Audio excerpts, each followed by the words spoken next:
What do you know about the civil rights movement? How would you feel? Would you get involved as many youth did in the civil rights movement? Would you want to, but be afraid to help? Many of the white youth of the 60s had specific views of the civil rights movement, fear brutality from families and friends. My grandmother was a young teen from a southern town in North Carolina during the 60s.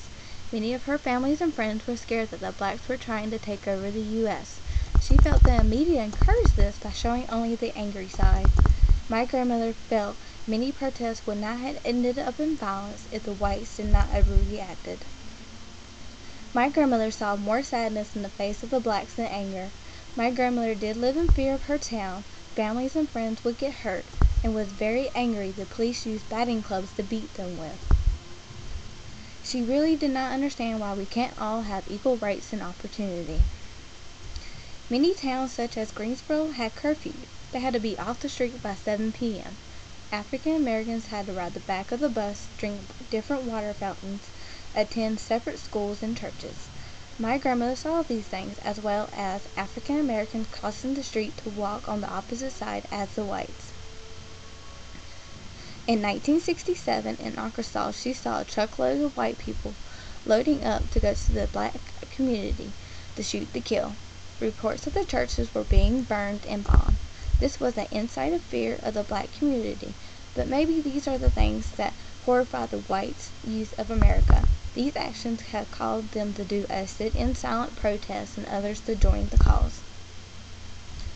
3 white women from a women's college of Greensboro joined a local A&T.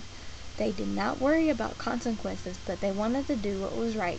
Anne said the most meaningful moment of coming to the A&T was when the football players linked arms and formed a circle around them to escort them out safely from the angry mob. Many of the freedom riders of the 60s were young, rich, educated white men.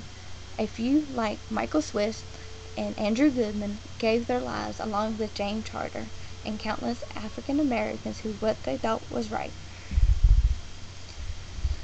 These deaths did not predict the moment due to the national media attention. These deaths of the freedom riders gave a national attention of the honors in the South during the 60s.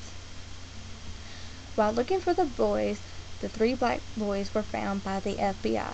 The African community said that the only reason why they were found was because there were missing white boys.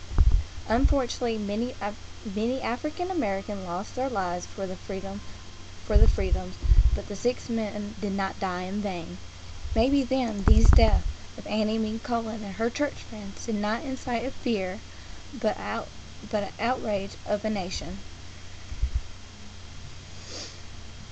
Federal government became involved and attended even though the blacks could not hold public office due to the civil rights.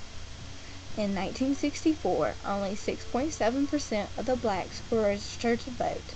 By 1969, 66.5% were registered to vote. My grandmother and other youth see these events in the civil rights movement caused some of the white youth to question things and the ways of the past. Even given these to need to join the cause, I know I would be very angry everyone not having the same rights and freedom. But would I have the guts of the American youth of the 60s? Here are some of the photos that I have found during the civil rights movement.